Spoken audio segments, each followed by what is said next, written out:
Good evening, everyone. Gary Redmond here at your service. Greetings and salutations. Welcome to episode 162 of New York Red Bull Discussion Group, the podcast. My host and, of course, co-host of all that's on Nick Lianos will be joining me very shortly.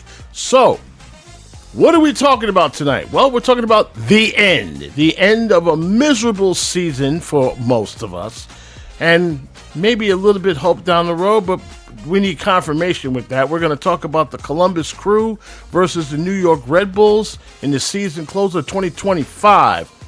Not much to talk about there. There was, the usual suspects. There was a lead, then there was mistakes that were followed, ending it up with a loss.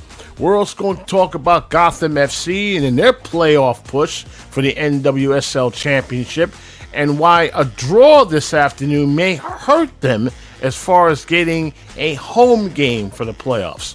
More on that later. We're also going to talk about, what else? New York Red Bull 2, in their debut in the playoffs, did a spectacular run. Colorado Core FC was their victim. And boy, Nick and I was there to see it all go down badly for Carolina. We're going to talk about that as well. Now, of course, as you know, the live stream is happening as we speak.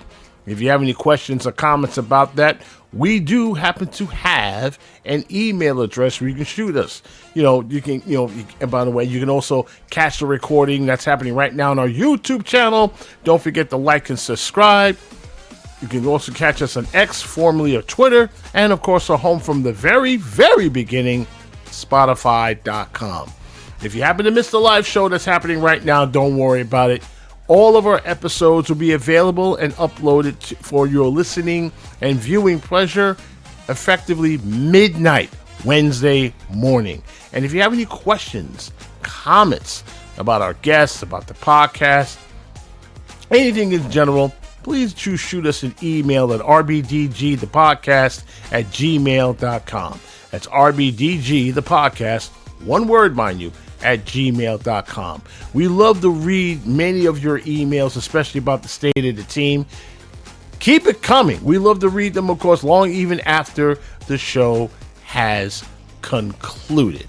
And finally, we don't have very much to blow our horn this way, but you know what? If anything else, I'm going to blow that horn for you guys, because this was, our support couldn't be done without your help. And of course, we want to thank you guys for that.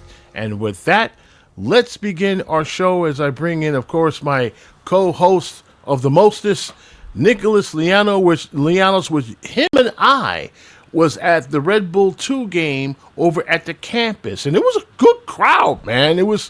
People showed up, man. It was a great turnout at the campus. We filled up pretty much the whole stands. Those stands to the left. We got everybody there. Good shout out to Carolina, who brought up a lot of people for themselves too. They traveled. They traveled with the crew. Hats off to them. I mean, the fact that they had to go home with a loss, but more on that later. But yeah, props. Big props. Props to them. They came. I mean, there was one dude that came with a drum, and he was banging all night. So game ball to him. Definitely. It was a great turnout, great feel, great place to watch the game. It was a beautiful night for soccer. And boy, did the Red Bull 2 play like a beautiful game that night. Oh, yeah. We'll get into that a little later. Yep, more on that a little later. But first, there's some unfinished business we need to talk about. And, of course, it was the very final game of the season. We started with a loss in Ohio. We ended with a loss in Ohio. First in Cincinnati, now Columbus. It seems that Columbus was taking delight in seeing us being shuffled off our mortal coil, and for at least for the year, while they now have to, fight for survival, for their one and done game. No, they're in seventh place. They survived the play-in, so that one actually saved them. Yeah, everything going their way. They went from 9th to 7th, and they escaped the playing game on Wednesday, which now Chicago and Orlando will play. Yep. Who knew Orlando will play? Tonight? I thought it was next. Wednesday. Wednesday. Oh, is that tonight? That's too soon. Wednesday night. Wednesday night. So I know a lot of people wondering if we actually clear about the playoffs. Actually, no. Our season is done. There will be. This is our last recap of the year, so to speak. These jerseys, which will no longer be worn after this year, after Good. our last game, our season is done. So. Well, wait a minute.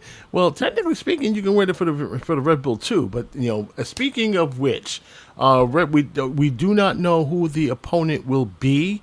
It's going to be either three teams, I believe. Nick, it's either going to be Philly. Well, no, it can't be Philly because they're hosting, right? Huntsville or New England. Right. It's going to be either hosted, or New England. I mean, I'm hoping it's not New England because New England has given his team fits. But more on that after the break. But let's talk about Columbus. I mean, they're on their way to the playoffs. For the New York Red Bulls, it's all about, as the coach put it very thusly, finishing the season seriously. Okay, I'll ask you, Nick. Did they do that? For 17 minutes, we did. When Chupo scored, and then you could have. I wanted it to shut it off, turn it off. I was happy at that point. Got his 10th assist. Chupo got a 17. And everybody was bracing for the inevitable disaster, right? Take these guys off. They've done it all. They've done what they're supposed to do. The rest of them didn't. Please take them off so they don't have to, and let them go on vacation from now. And then, typical our fashion, it's been bugging for the last, I think, 3 years now. We score, and then the 5-minute period. And then the 5-minute period where we take our foot off the gas. Now, okay, before we even go to the match recap, let's talk about that for a second because we're going to really expand on this, right? After the break about what went wrong for 2025 with these guys. There's a lot to unpack, but the evidence is right there for everyone to see. Plain and simple, Nick, this was a terrible roster. This was a terribly constructed roster. I mean, aside from Chupo and Emil, who... To me, Chupo is the MVP of this team. Where would we be without him? Okay. Plain and simple, they need help. So we were looking at it over the whole season. So 3 players, Chupo, Emil, and Mohamed Sofo, who basically stopped scoring since June. Combined for 33 goals. The rest of the team has 17. Sorry. The rest of the team has 15. 48 goals total. 33 by Chupo, Emil, and Mohamed Sofo. You don't think that's a problem? No one picked up the slack when Morgan went down. No one picked up the slack when Harper went down. And we had him the play ball was so far below par that we were basically Nick, you're gonna have to repeat that because no one actually heard what you were saying. You have to bring your voice to the microphone. Sorry about that. No, we basically had no presence on the wings whatsoever. The minute Harper and Louis Morgan went down, between Gengar, Ricky Carmona, Serge Nagoma, all these guys disappointed. Yeah. Julian Hall is a 16-year-old kid that finally got better as the season got along and started making the difference. But he's 16. We're not expecting big things from him. Not from a 16-year-old, no. Victor Bogarts was brought in as a $2.5 million transfer with a lot of hype around him. Hurt. Gotta go. Was hurt for 2 months. Didn't play. Got healthy. Scored 1 goal in his a handful of starts. Showed something. They got hurt again. Didn't see him. There's too many holes on the front of the roster. Then you look at the back. The rotation didn't do us any favors. No. Between Kyle Duncan and Dylan Miller on the right, we had one good game, one bad game, one Then your center backs between Hack, Tim Parker, Sean Nealis, and Noah Eiley. Noah the best. So far above everybody else, it didn't even matter what who was next to him because they didn't do their job. Tim Parker was too slow to handle anything.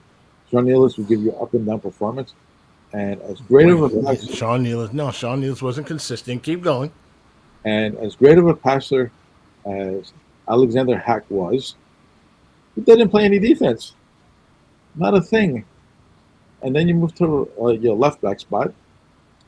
It started off with Omar Valencia, who was a yellow card target for the first 12 games of the season. Yeah, he was busy hacking everybody. Uh, was given to Raheem Edwards, who had moments of, hey, well, look, that's what we brought him in for. And then he doesn't want to play defense. His soccer IQ was just not there. He doesn't want to play any defense. And then Marcelo Morales, who came in as a 20-year-old kid, Chilean international, has potential out the wazoo. Helped win their his former team the League Cup. Never healthy. Came in hurt. Didn't stay. Kept getting hurt. Finally showed something with the two team. Came up to the first team, and you just said, what did you really see from him? Not much other than the fact that he was out of shape when he finally did show up. So what did you see? You saw nothing. No one stepped up to give Emil and Chupa the support they needed, and with that, our season went kept going down and down and down and down, and we missed the playoffs for the first time in 15 years. It's 10, to answer William's question, 10, 4, and 3. Which, that's another thing we need to discuss. How do we play Jekyll and Hyde on the road and at home? At home, we were a scoring machine. I think we scored 40 of the 48 goals we scored at home. yeah. On the road, 2, 11, and 4. 2, 11. Yeah, that's the reason why. That's the reason why you're going home. That's the reason why you're watching the playoffs like everybody else. 2, 11, and 4. That's the main reason there. So, with that said, I know a lot of folks are wondering why are we doing this, because we're contractually obligated. Look at it this way, boys and girls. This is the last time we're doing it. So here is the game recap between Columbus and the Red Bull. Should be for the big occasion, and here we go. It's not it. Good thing we caught that. Sorry about that. But let's keep going. Plain and simple, when the game started, Chupo, of course, basically, got his, Chupo got his goal, and it looked good in the beginning. Then, I don't know, less than like 4 minutes right after that. Yeah, we scored in the 11th. They scored in the 17th. It's 11th. I mean, I don't get it. I mean, I just closed my. I just closed my eyes and said, "Oh, here we go. The collapse has begun." That's what I felt. The goal was something that high school teams know you should never forget to do. Columbus had 4 guys on the right hand side, overflooding the right side and working the ball over there. And the minute everybody moved over, their left back just came right into this pocket. Right. No one marked him. Raheem Edwards just was marking inside. Noah was pinched up. Sean Nealis was pinched up. And it came down to playing Omar Valencia, who was playing as a midfielder, to track him and keep an eye on him. And he was nowhere to be seen. Lara Perrion put a perfect ball for all you had to do was touch it. And he did. And it was a top-end ball. You couldn't get any easier of a goal to give up than when we just get handed them.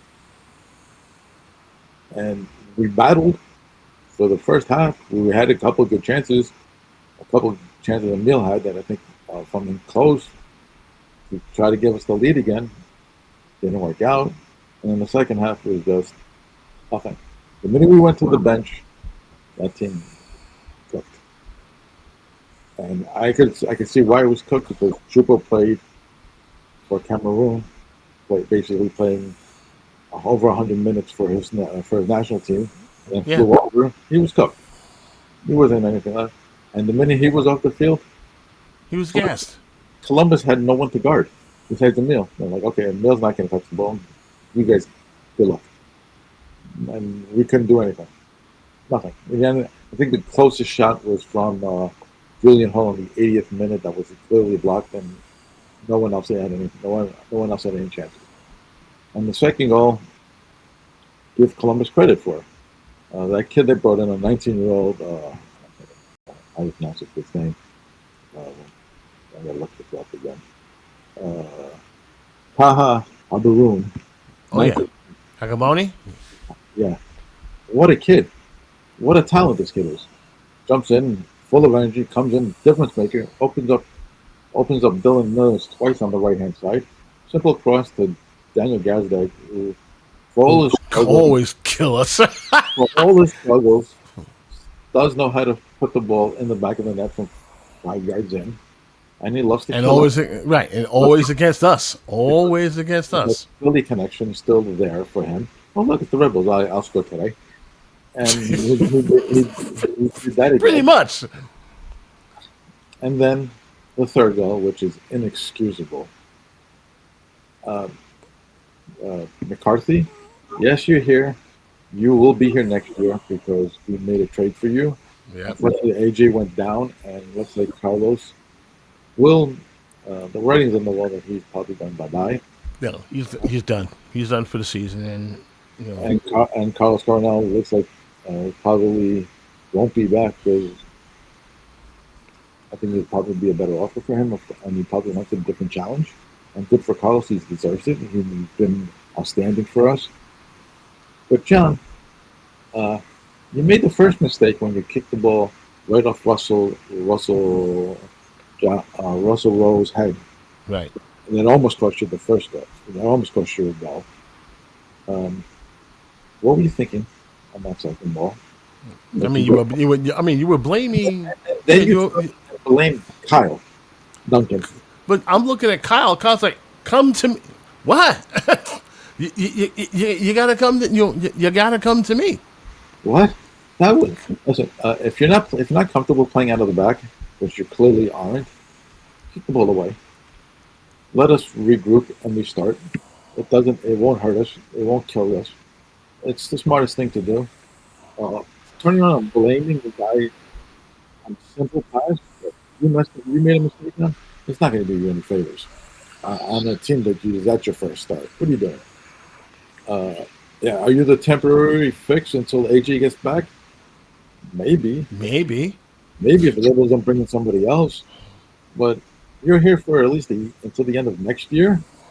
You better show something more in the training next camp, because if that's the performance you give, and basically the other visual the New York fan base, our fans have, is you eating 7 in with the Galaxy. Well, some of them were not your fault, true. You still ate 7. I mean, this is the dude. We blew 7 past this guy. All right, let's try this again with the match recap. We probably already gave the play-by-play at this point, but like we said, we're contractually obligated to do this, so here we go. They know they're going to be at least in the wild card match, but can they get themselves into the top 7? It is Red Bull New York who get us on the way, attacking from right to left. To be a playoff team has risen in the Eastern Conference this season, and it also just highlights that they're not that far off the mark, right? If they could just get some more goal contributions in the final third beyond their 2 DPs. There's a ball in towards one of those. Choupo-Moting hits and scores. It's a super strike from the man who's done no wrong in front of goal for Red Bulls this season. And a shock lead for the away team. And what a finish this is, but it starts with Red Bull at their very best. Doing a good job of winning second balls. They win the initial one. It's a little glancing flick on, and now it's just being urgent, being sharp. Yango does a good job of nicking that ball off of Darlington Nagbe, but as soon as Emile Forsberg wins this ball, his first instinct is, how can I play forward? How can I get the ball into the path of one of my attacking players? And it's his buddy, his twin duo in the attacking line. And what a pure strike that is. Instinctual strike from the big man. Without Diego Rossi, he's out today with a hamstring issue. Listed as day today, so you think of a quick turnaround if results stay this way. There might be a lot to ask of him. Now the ball played in behind. Picard, it's going to go to Herrera! Quick response from the crew. They are level within minutes of conceding. 1-1. In the final third. Keep it eye at the bottom of your screen, because Herrera, when he comes into this play, he's definitive with his actions. No one from Red Bull have any idea where the wingback is, and it's a good ball in from Lapalainen. He sees the space at the far post, and because the ball is weighted perfectly, it makes it the mind of Herrera. He doesn't need to take a touch. All he needs to do is keep it low. In behind Dylan Nealis. Picard making a run down the middle. Austin out wide. Plays in Picard. Just too much on the ball, is there? And McCarthy gets across and gives away the corner. The league currently, and what did he do today? He went and added to his tally. No shock there. Austin, good skill from him. Austin trying to get forward. Hack trying to get back in. He went for the cross early. Russell Rowe was at the far post, but it was intercepted well. But just putting a button on that LAFC Colorado match. Colorado have a lot to play for in that match. Chambeau playing across. Russell Rowe right into the hands of McCarthy. Russell Rowe in all kinds of space. Picard and Gazdag trying to make a run down the middle. Jason Russell Rowe taking up ground, gets that cross in. Gazdag on his right foot. Big save from McCarthy. Really well hit from Gazdag. And the cross goes out of play. Situation in the first half where a Red Bulls throw-in led to a chance for Columbus. This time they get it right.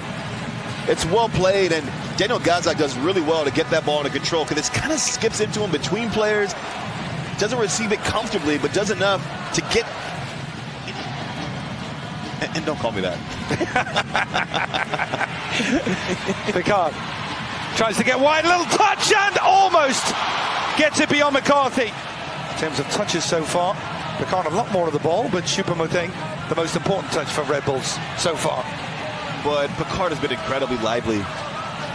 Whether it's finding the ball deeper, oh, what a ball. Oh, lovely touch in for Habrun. The ball played back across. Gazdag scores!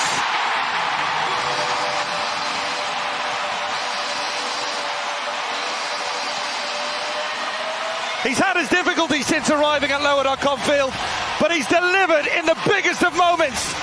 Gazdag! Now there's a little opening to attack space. He's clever, has to look over his shoulder, and Gazdag, I actually thought... Aliou. And Gazdag, he's not going to beat Duncan to that one. Back from McCarthy. And not a good ball out. Right into the path of Aliou, who seals it.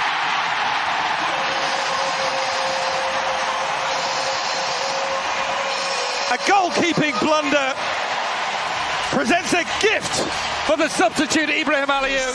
And it's a gift of a goal. An absolute gift of a goal for the Columbus crew. Just when it felt like the Red Bull was trying to find their way back in. Doesn't pick a pass. He's got a few games to go in that regard. Here is Darlington Nagbe. Perhaps fitting, he has the final pass of his final regular season game. All right, and as you can see by the final score, Columbus 3, New York 1. Of course, naturally, Choupo-Moting, 17th goal this season, which ranks tied for 6th. Nicholas, 6th in MLS. Moved into tie for 6th place in franchise history for most goals in a single season with Bradley Wright Phillips. And he did it twice, in 2015 and in 2017. Choupo-Moting has scored in back-to-back MLS road matches. Emil Forsberg tallied his 11th MLS assist in the season, 16th of his career. Swedish international has recorded four career goal contributions in 6 career matches against Columbus. They're tired of him.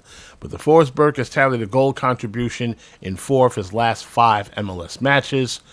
For, the midfielder Gustav Bregman tallied his first career assist in that match. Goalkeeper John McCarthy, well, He would like to have that performance back. Made his first start and appearance for the Red Bulls.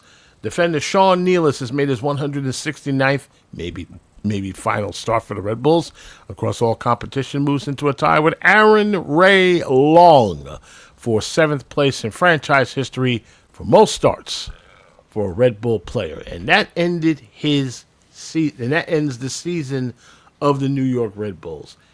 Okay, I'm going to ask you and William, are there any bright spots? William talked about trying for a third DP. This is going to be the crux of everyone's argument. Okay, why didn't you sign him sooner? Why didn't you sign him at all? And so on and so forth. Other than the people that's injured, Nick, does this team need an entire redo? Does it need to be broken up and start all over again, in your opinion? I don't know, broken. I don't think we need a total rebuild, but we definitely need to put an improved product on the field, especially out wide. I know we have Harper and Lewis Morgan, hopefully back and healthy, and the two kids that are going to come up, Rojas and Mascara, who we're going to speak about later on, to add to that spot. But there's a lot of guys that are signed through 2027, through a long period of time. Yeah, 2028, yeah. 2028, that are just offer nothing. I hate to be bad about it, but really they offer nothing. And if you look at it from that point of view, Raheem Edwards, he's got a 2-year deal. He signed, but he's got another year left. Did he show you anything that he should be brought back to next year? No. Kyle's a free agent. Okay, you can move off of him. Peter Strauss is going to be, he has an option on this team. Yeah. What about him? Edelman has been rumored to be gone, to be wanted elsewhere. Okay, what are you bringing in to replace Edelman? I don't think you're going to bring in Mehmedi from RB2. He's only 16 years old. 16-year-old, no way. I mean, I'm not saying Mehmedi is ready. Don't get me wrong, he looks the part. Especially since he's grown. The kid is grown. From last year when I saw him at RB2, it wasn't that big. He grew, he big. He grew 4 or 5 inches and put on weight. He's not. You're gonna. It's gonna take a while for you to get through him. You need to put some muscle in it to get through him. He's not gonna go. He's not gonna get pushed over. He looks the part. He's captaining the team right now at RB2. We have players at that level that can go. They can come up, but you can't expect all these guys to turn out to be very good players at the MLS level. You don't know. You don't know what these guys are going to be. We do need to get another striker. Bogus hasn't shown enough. And we need to give Bogus hasn't been on the field enough. Yeah, but hasn't shown you enough. Hasn't been on the field enough. And Chupo's getting up there. I love Chupo. He was he's probably one of the best signings we've ever had. And it's a free transfer. Where else do you get a free transfer? They give you 17 goals, 18 goals overall. Yeah, I'll take that any day. Didn't cost you a thing. Just pay him. You need that. You need somebody to spell Emil Forsberg as well. He's also 34 years old. You need somebody to help. Come on, this is one of the he's the ire of everybody on the team. Rightfully so. He hasn't shown anything. He was given whole loads of chances and hasn't done anything. Okay. What do you finish the season with? 1 goal and 2 assists in like 50 games? Sorry, Ricky. Your time at Rebel should be up accordingly. Now, who do they bring in? I like Bregan, who they brought in. He looks like he could play the part. I think he needs more time with everybody on the field. Yeah, can't hang the hat on him. He's just got here. Dunkar got hurt, fell into that. Where do we play him? Because of how he's going to fit. High motor. High motor. I like him. I think he's better as a more advanced player than he is as a holding midfielder. Mm-hmm. But we'll see how that shakes out. and then you just got to add more quality depth. We need 2 center backs, because Hack is not one. Tim Parker's a free agent, and sorry, Tim. Nostalgia moved great for a couple of games. The game is crashed. It's time. I don't want to be mean, but it's time. Sorry. Sean Nealis, could he be brought back? The team does have an option. He is still is the vice captain on the team. I would bring him back. He's a good third center back. You still need to get depth piece, but that's it. He's a good third center back. You could start him. He knows the league. You can have quality with him when you don't ask him to be the number 1 guy. And then you still got to figure out what your right back situation is. You got to figure out your midfield and attacking wings. There's a lot of players that need to be this roster. If Johan is still the GM, the sporting director on the on the sporting side, not the overall GM on the team. It's 2 people. Everybody, can we please get this straight? There's Mark DeGrom, who does the business side of the thing, and Johan Schneider, who does the sporting. Your gripes are with Johan, not Mark. Mark has done a great job to build the atmosphere and make the arena and going to the game a great experience. It's just the team on the field that is not matching up. It's not to bring in the players. That's not his job. That is on Johan Schneider's job. That's on him. Your gripes should be sent to that man, not just the front office. That side specifically. Please do so accordingly when you gripe. I've been reading everybody on the attack because the Rebels sent out a thank you, and everybody went off on it. I'm like, that's just publicity. It's just that has nothing to do. It's not going to get back to who you want to yell at. It's not going to. Well, it was a genuine thank you. I mean, you're not going to. What do you want? What do you want the Rebels to say? Oh, we got your money. Screw you. No, I mean, I don't think they're going to do that. Stop attacking that. I mean. They try something. They try anything like that. They got a bunch of people burning down the building. I mean, no. Want to burn down the building for the hype zone, which is not on the Red Bulls either. We're building a hype zone. We're not getting players in. It's not the hype zone has nothing. There's a good 70% of the people in attendance and I can go to see the hype zone. From what I'm reading, this is for not regular fans. I mean, this is located someplace, deep within the stadium where they're going to be, part of the hospitality. And when you're talking about hospitality, we're talking about high end, right? Not you, not the guy sitting in the upper decks, not the guy sitting in South Ward, not the guy sitting. No, none of those dudes. Okay, they're sitting in a place we media used to be, okay, which is behind the benches. We ain't there no more. So this was basically planned by the folks at Sports Illustrated. They said, we was gonna make this, a pretty hot, hot event, making it like soccer the event, which part of me was a little saddened by that, but that's how it is. So. Yeah, we're going to continue this. We're going to continue this discussion about who to blame and who to get rid of. As myself and Nick are going to play the role of GM. You're going to be shocked to find out exactly who we're going to keep and who we're going to lose. But until then, here is the final scores of the last week of Major League Soccer. See you back here in 30 seconds.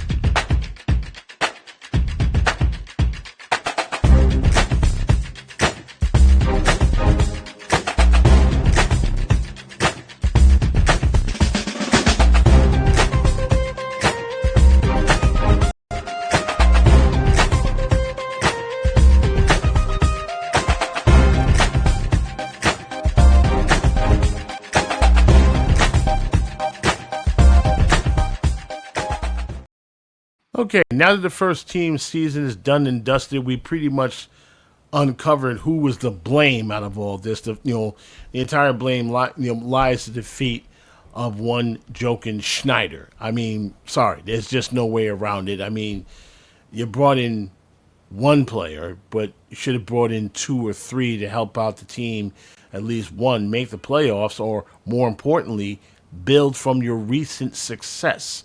Let's start there, Nick. I mean, sometime last year, at this time last year, folks were looking at us. We were making the run that was for the books, right? Nobody expected us to even get past the first round, let alone make the playoffs. And what did we do? We knocked out, at that time, Columbus Crew, who was the defending champs. At that point, that was building something special. Then came, of course, the wild and crazy game over in Queens, where we knocked out our most hated rival. At that point, Nick, you and I kind of agreed that season was going to end there in Queens. Didn't happen. I mean, no one could have thought what that game was going to be, and that strike from Mr. Caballo, that strike from Mr. Caballo changed everything. Sucked the air out of that room. Of course, 5 minutes. What was it, like 4 minutes later, that he scored quickly, and no one thought it went in, and he was celebrating. It was like, did it count? Did it go? What was we got number 2. We got 2, and you could see it on those guys' faces. Listen, this is where your captain is. Emil said it right away after the season ended and the regular season. What do you think of the playoffs? He goes, why? And he had the rallying cry that got everybody to believe in it, and especially the way he was playing that year. When he was on the field, we only lost two games that he started. That was a magic run held by Coronel and standing on his head on 3 games, and Reyes being a part of it.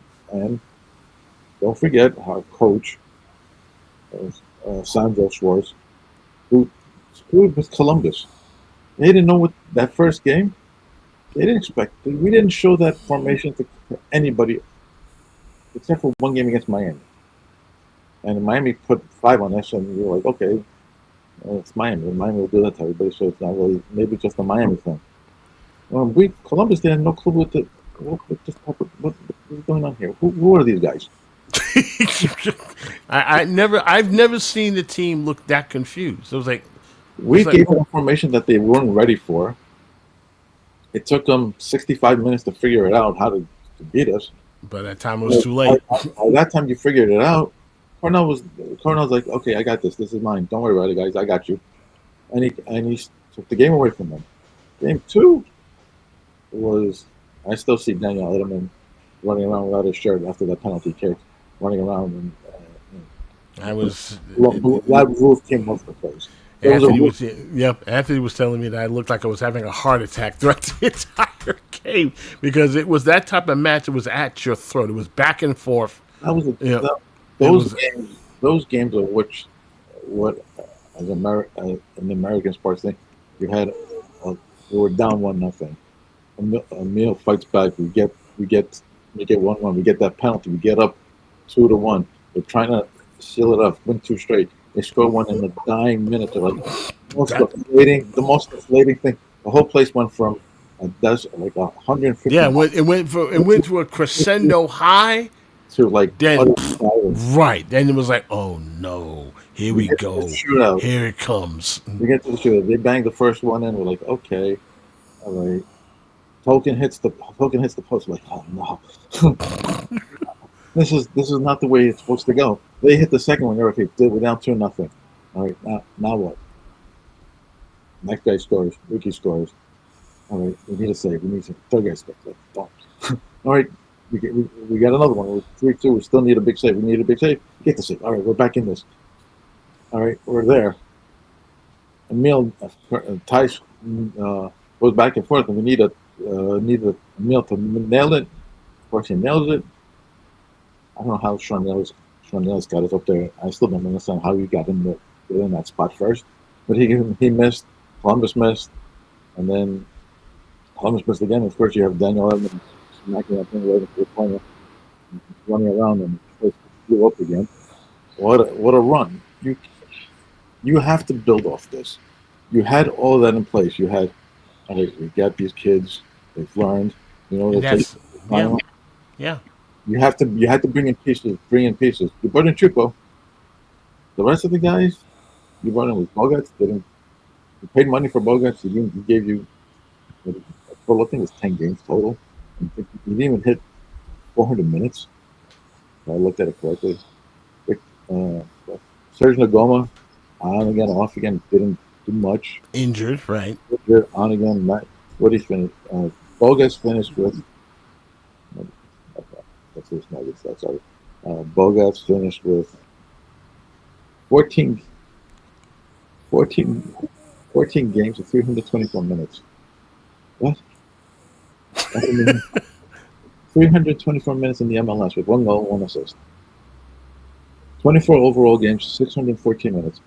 You didn't pay $3 million to get this. No, you didn't. That's not what you spent $3 million on. Serge, I like the kid. He came out like a house of fire 3 years ago. He can't stay healthy. I like the kid. I think he has a lot of potential. If he can run around everybody, the skill is somewhat there. No control on the ball. None. I mean, some of these guys honestly need to go back to Red Bull too and work on their skills. Sorry. I don't know what you do with the kid at this point. He is still only 21 years old. 21 years old. He's 21 years old. We can do better. We can do better in this position. So, I mean, this is my mindset. Okay, Nick. On each of those guys you mentioned, we can do better. I feel that we can do better in that position. Honestly. You have to. Okay. We have to. I mean, and you hit the nail right on the head. The Red Bulls, once they fell short of winning the cup, they had a brilliant opportunity. We saw the bricks flying out the window, right? First Rays went bye-bye. Okay. Other dudes went bye-bye. Okay. But you had, an opportunity to seriously build. Okay. We'll give you Chupo. Great. Give you Chupo. But it was not enough. It was simply not enough. You were going with, okay, if we can get back Lewis Morgan, everything be straight. Okay. Give my heart out to Harper, who ran his butt off until he got, to blew his, on the ACL. I think it's an MCL. His ankle, whatever the case may be, was all wrapped up in a boot. So he has a good chance to come back. Yeah. Harper has a chance to come back. Morgan, I don't know. The way they rushed him back had nightmares like Gonzalo Varane. Remember him? How they how they rushed him back, and now he's out in pasture. He's too much of a good dude. He's too much he signed a 2-year contract, because he was sold of what he was seeing with the Red Bull. Okay?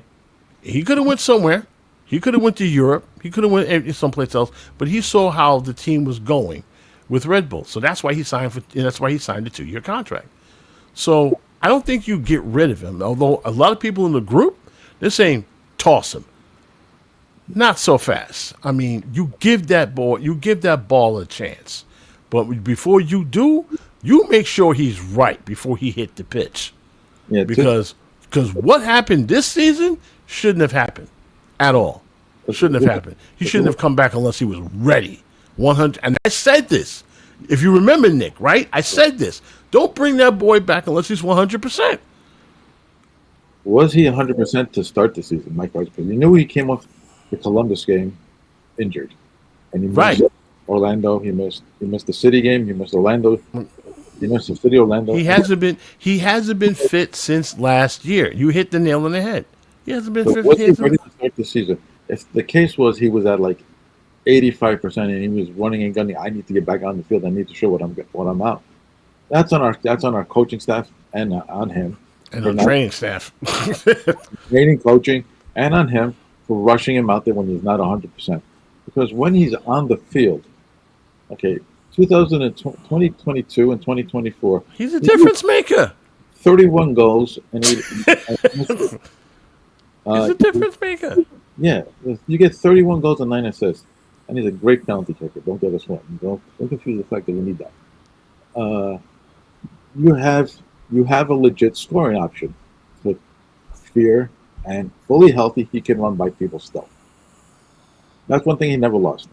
Fully healthy, he still can run by people. Yeah.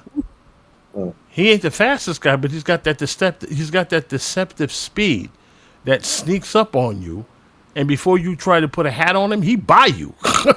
That's how he works. Which is like if anybody saw the highlights that are up from the MLS2 game on yesterday, the goal that Roe Mitchell scored is something you cannot teach. And No. I would love for him to get a lot more run with the first team because, yeah, he blew out his knee. It hurt that he blew out his knee last year, and he took a while. He didn't get fully healthy until the end of May. That's amazing. Until the end of May, because he blew out everything in his knee. There's an ACL, MCL, and everything. It took him 16 months to get back on the field. And when he played for MLS Next Pro, the year before, he scored 4 goals in his last game before he blew out his knee. And in a game, He's a horse. He had 8 goals in 5 games before he blew out his knee. Right, he was a horse. That was a horse. And this year, as he came back, he finished the season with 7 goals with them. Yeah, 7 goals. When you see that first step he shows, I would give him a chance. I would love to see him on the first team. I want to see. He could play complementary to Chupo, given the time. I think if he continues this, or he's continuing with this with the he's not going to be the 2T for long. If he continues the way he's playing, he carries this over the way he's playing from RB2 and carries this to the first team. Woo! There's a lot to look forward to. But may I say, may I point out something? We got a wealth of talent on the 2 team. Yes. Him, Rossborough, okay, Benedetti, all those guys. Okay, we've seen them in action. We've seen them in action last night. Future's bright in that area. However, we shouldn't be focusing only those guys. At least not yet. Okay, this has been the problem for the Red Bulls now for how many years now? When they say, "Oh, we cool. We got these kids from Red Bull 2. We're gonna roll them up, and we're going to get them on the first team." I have no problem, okay, with signing excellent talent for the first team, but they shouldn't be the only talent. No. That's been the problem, and that alone. And how many times have I said this, right? There are veterans everywhere, okay, that you can get for a song. There are former MLS ballers in USL hungry for a contract that you can bring up. Been there, done that, guys. Okay? I give an example. The best example I can give, Dax McCarty. Nobody wanted him. We picked him up. Okay? From DC United. We picked him up. I mean, he was a terrific sign. We haven't had a box-to-box midfielder in a long time. Okay, then you brought in Felipe from Montreal. They cast him aside. We picked him up. And Dax and Felipe was the midfield that ate up the league. You don't want to be anywhere near those two. No one didn't want. No, I mean, he was a foul magnet. He was the type of dude that if you touch him, he fell. When he was in Montreal, people hated him. When he was with us, they loved him because his fouls would set up scoring opportunities. Okay, I mean, it was like, don't foul him, don't do something stupid.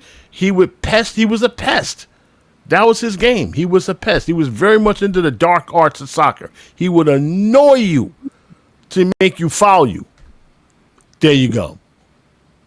And okay.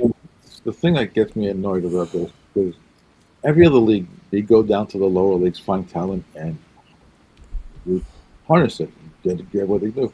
Right. You don't see that much in MLS. The last big example you've seen somebody taking someone from USL, Diego Luna. Right. Right. Are you kidding me? There's no other talent you guys have found down there in USL. Are you serious? This is my argument. Yeah. This is my argument. You're trying to tell me out of all those ballers in the USL, right? To your point, Nick, there's got to be at least a top 10%. Guys that you know they're either going to wind up in Europe or elsewhere, but they're balling for a contract. And you're not looking at these guys. You don't see that there could be a good, you could be a good center back, a decent center back. You don't think that there's a good box-to-box midfielder out there. I just don't get why. I mean, I don't get it either. You're bringing in bodies, but what you need is ballers. Okay? You need ballers. You ain't getting in ballers. I mean, Chupo, baller. Emil, baller. Okay? Get more. Get more. There should be at least 4 or 5 guys up in front, a bunch of ballers. We haven't had a spine since 2018. This team doesn't have this. How many times have we seen this, Nick, where you can't defend and it puts our defense immediately under pressure? Yeah, basically, we've been missing that spot since John Davis and Tyler Adams both left. One after the other. One after the other. We haven't had a decent spine since. I like Daniel Adams. We like Daniel Adams. Both me and you agree, and so does pretty much everybody on this podcast agree. We love him. We love him. I love him like my own son. I love him like I saw this kid grow up. My problem is he just keeps getting trucked over. He needs to put on. I'm not saying he needs to put on some pounds and some weight. He needs to put on some muscle. I'm getting tired of seeing this kid get flipped over like a pizza. But he's in there. He's a gamer. One thing I like about Edelman, he's a gamer. He don't care. He's a gamer. But he can't do it by himself. Yeah. He can't do it by himself. He needs an excellent partner. The only person that can think that can fit that role, Peter Stroud. But sometimes he's missing in action. We need some consistency. And as a group, these young guys, they wilt under pressure. Now, they're probably going to hear me go, no, we don't do that. Well, I remember seeing, yeah, you do. Oh, yeah, you do? When I say wilt under pressure, I mean making key bonehead mistakes that professionals should not do. That's what I'm talking. That's what everyone in the group and everyone in the fans are talking about. What the hell is this? Why are we playing these kids that don't know how to deal with situations like this? And we've seen it all year. The way we lost the cup game was the perfect example of it. Perfect example. That cup game, especially after that goal by Chupo.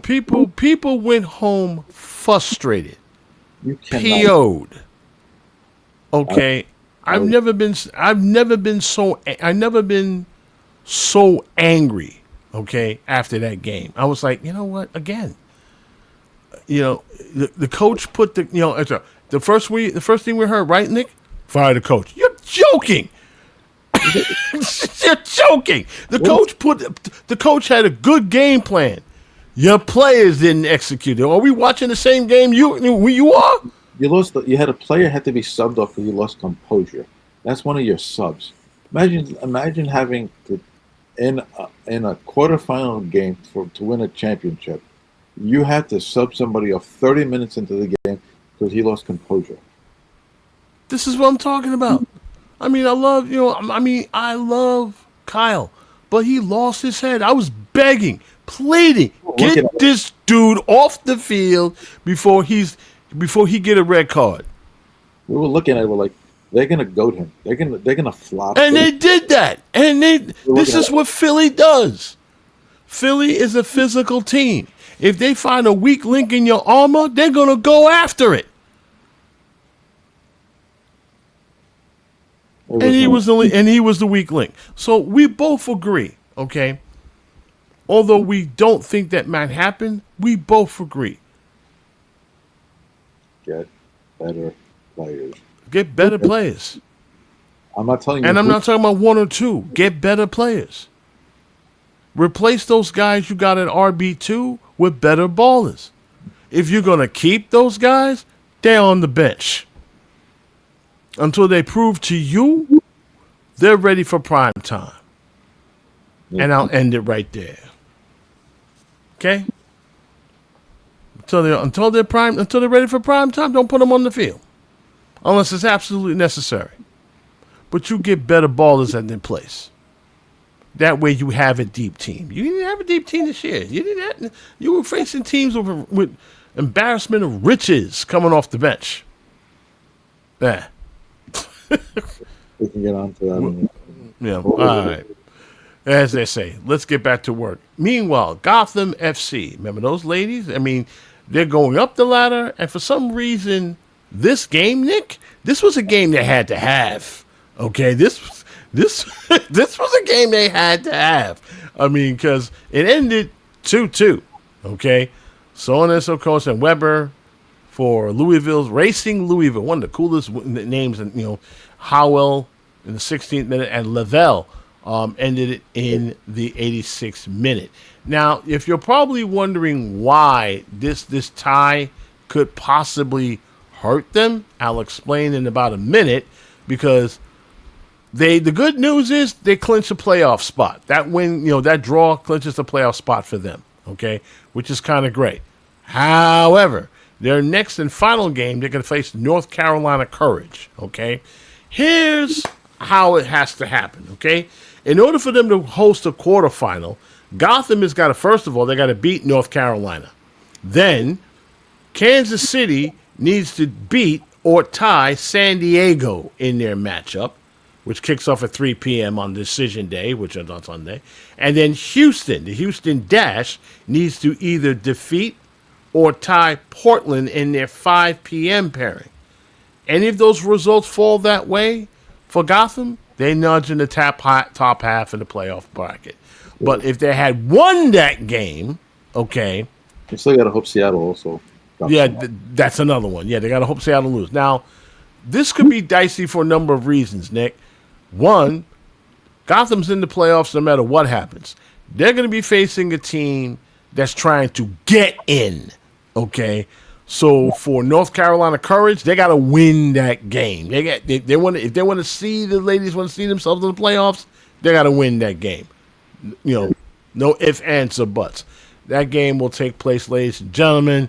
Will take place on Sunday, November 2nd at 5 p.m. It's a nationally televised showdown. ESPN will be your network of choice as part of National Women's Soccer League's Decision Day. The regular season finale with all of the 12 of the 14 teams play simultaneously, pretty much what we did with MLS. Meanwhile, the game that myself and Nick saw, and we was quite honored to see, New York Red Bull 2 marches on. They pounded Carolina Core FC 5-1. Mascara in the 3rd and the 80th minute with a penalty. Benedetti also with a brace. Mitchell with the kill shot in the 47th before giving up the last goal, which ended the clean sheet. Man, that ticked off a lot of people though. But that was a cool thing about that. Mascara's 2 goals gave him 5 goal contributions across all competitions the last 3 matches against Carolina. They're sick of him. They're sick of seeing him because Mascara, all he does is scores against. They're sick of him. They're really, really sick of him. The kid's got elite speed, man, on the wing. Yeah, he just sits there.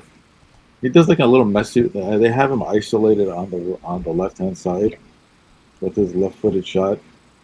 And he gets the ball out there, and you, Gary, if you get quite flat-footed, it's over. Yeah, it pretty much.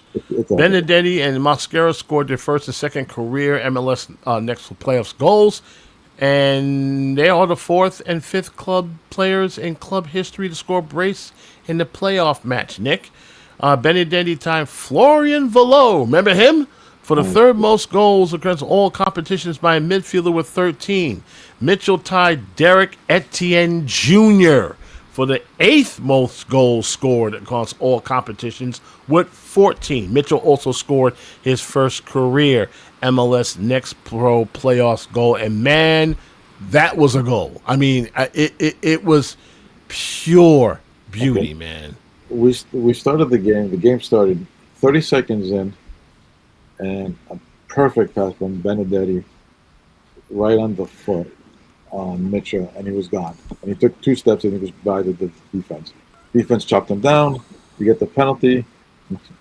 Mosquera, I think, put everybody to sleep before he took the shot. But the way he did the slowest walk ever. But he drilled it right into give us the lead. Second, they're up 2-0 after the second goal on Benedetti's first goal, which was assisted by Mitchell. It was like a 3-on-3 break the other way. They got into space. Mitchell took both defenders on. They fell off him. He flipped it out to Benedetti, and he just chipped the goaltender, make it 2-0. Second half started, and a minute in, I passed by Matthew Dos Santos, who is another kid that's coming up. Matthew Dos Santos sent a through ball with a Mitchell. Yep. He threw a bullet pass around his chest, which Mitchell slowed it down enough and just flipped it right over the both defenders, and it was a foot race. And the finish made it even better.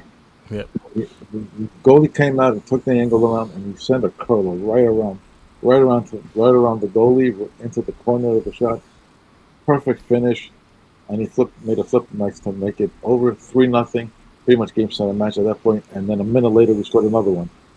Just pure. Nate Worth took a touch, found Benedetti in the box, a lot of rifle kick, 4-0. Rojas beat everybody on the right hand side. We zoomed right by everybody. Centered it to Worth. Worth laid a nice back pass to Benedetti and made it to tap it in to make it 4. Yep. And then Mosquera at the end, and another great through ball by Mehmeti right to Mosquera, and Mosquera 80th minute. Didn't even just turned around. Oh, look, the ball right here. Oh, yeah, I got it. Look what I found here. I mean, at that point, it felt like Carolina's defense said, "All right, we're done. That's it." I mean, after that, that fourth goal just took the heart out of them. There was just they came out. First minute in, you got a 1-0 lead. You expanded on the lead in 20 minutes later.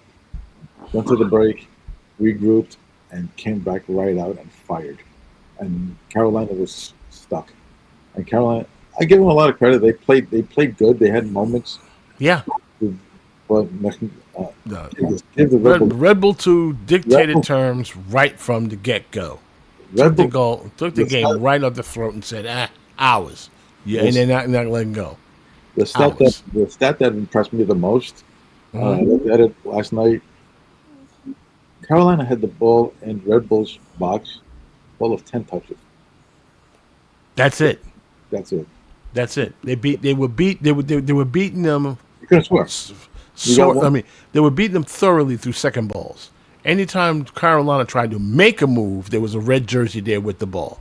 Yeah, the back line of the legend that is on the first team contract, Juan Mina, Gutierrez, Palazzo, and Dos Santos, they just stuffed everything. They were beating everybody to duels, beating everybody a second ball, just taking it off the foot of these guys. They were there, and Mehmeti would just, anything that was coming close to going there, would just throw it away. No, you guys aren't getting anything today. Sorry, no. I mean, they were on. Dare I dare say it? They played Red Bull football that night. That was a clinical performance by these guys, and you can see the difference on our wings on the first team and on the second team. The first team gets the ball, they slow it down, they don't know what to do on the wings. These kids didn't even think; they just reacted. Pushed the ball, got the ball in space. See ya. I'm gonna go. I'm going. You stop me. Right. Stop me if you can. That's basically what it was that night. Stop me if you can. Okay. Carolina gave it a shot, but every time they do, there was a red jersey that was by him. I mean, they had to have stepped in the game. Mascara's goal. I'm sorry. Mehmedi has an assist in 2 consecutive matches across all competition. Like you mentioned, Juan Gutierrez tied Vincent Bezecourt, remember him, for the 4th most appearances across all competition in club history with 66, and surpassed teammate Ibrahim Kasule for the most minutes played across all competitions in club history with 4,954. And finally, defender Amir Mondello made his first appearance across all competitions April 6th. He came in the 86th minute, but by that time, the game was done. Now, after that match, New York will be back in action next week, boys and girls, for the semifinals. Opponent, date, time, match to be announced at a later date. I'm thinking Wednesday or Thursday. When that happens, guys, my suggestion from me and Nick, go support these kids. I mean, they were fun to watch that night. It was fun to chronicle that game and everything else, because if you're looking for playoff soccer, if you're looking for a fun team to watch, they're it. They're it. From this point forward, boys and girls, it's going to be them and Gotham. And they're home, except for one team. So if they go far, the only team they have to worry about is St. Louis. Everything else is at MSU, unless they decide to move into Red Bull Arena. But well, I'm thinking that it's the semifinals. If they get to the Eastern Final, it's definitely at the Cathedral. In front of family and friends and whatnot. It's definitely there. The setting is perfect. If you ever been there for the Red Bulls when they've played a cup game it's fun. It's the old people complained about that. That should be a Red Bull. No, I mean open cup games in smaller venues to build up into bigger venues. If they get that far, is fun. It's a lot of fun. You have the old aluminum bench seating. You stomp on it. The place that reverberates. It's maybe 3,000 tops in the place when it's filled out completely. Mm-hmm. The setting is perfect. You don't have a bad seat in the house. So these kids could use the support. They're home throughout this. The only way they're traveling is to make it to the grand finale. If St. Louis makes it. If you're a season ticket holder with the Red membership, it costs you nothing. Except for gas money. $8 parking for the 2 hours. Except for parking and gas money. I mean, go. Tickets are free. Go. Go. You ain't got nothing to do until February. Go. You do have to drive there because there is no transit around that area. Yeah, that's why I'm a little. I hope they do it on a Friday night rather than a Sunday night. If they do it a Friday night, I can actually travel. You and I can actually travel from Penn Station and make the last train before they leave. But for Sunday, and we gotta drive. Sunday fun day. We definitely have to drive and stuff like that. So for now, at least, that will take place the regular season. We're going to recap those games when it's all said and done. As we get to as you hear that wonderful music, that basically means that we have reached the end of our show. Just to remind everybody, we're going to have what is referred to as the post-season postscript, which is our traditional last 2, or in this case 3 episodes of the season of the RBDG, the podcast, for us. We're hoping on the final show of the year, we're hoping to have Mark the Grand Prix on a one-on-one session and see what he thought about the 2025 season at Sports Illustrated. So we will give you guys up to date on that. Just mark that as tentative. So here's how the deal. Let's see. Gotham FC, they're on the road versus Carolina Courage. Next week, New York Red Bull 2 will be at the campus against an opponent to be named later. Okay? So that's how it is hopefully for Sunday. that's it for now. Once again, if you missed the live show, you can always catch it on our YouTube channel. Don't forget to like and subscribe. Tell your friends. 101 subscribers, not bad. Okay, so we're looking to build on that. So far so good. Of course, it's on. Also, you can catch this on X, and of course on the show that on the medium that's been from the very beginning, Spotify.com. All of the episodes will be uploaded at effectively at midnight on Wednesday for your listening and viewing pleasure. Since we don't know who the opponent is, we can't give a bold prediction, but I can tell you about Gotham FC. They need to win this one. I think there's going to be a win. They need to take care of business. The ladies had their chance back home, blew it. So now they got to take it in. Nick, what say you for Gotham? If you Roosevelt and Purge are looking like they're coming into form again, so I give them a win in Carolina. Yep. All right. Her free kick was great on Sunday. Oh yeah, and it was very much needed. So, ladies and gentlemen, we are done for the day, and we'll probably be back in about a couple of weeks. We'll give you guys up to date on our next game, because that's where we're going to have many of the folks from the media to give their takes on the 2025 season for the New York Red Bulls 4. So that's it for us. Nick and I want to thank you guys so much for joining us this last hour. We will see you guys in a couple of weeks.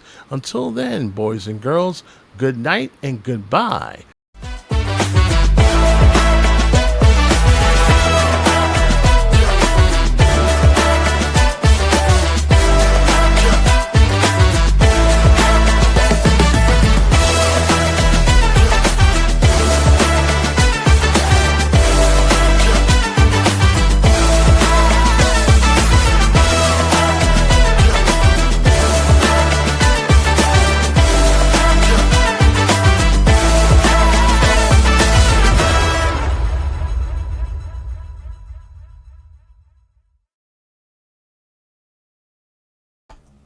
Okie dokie.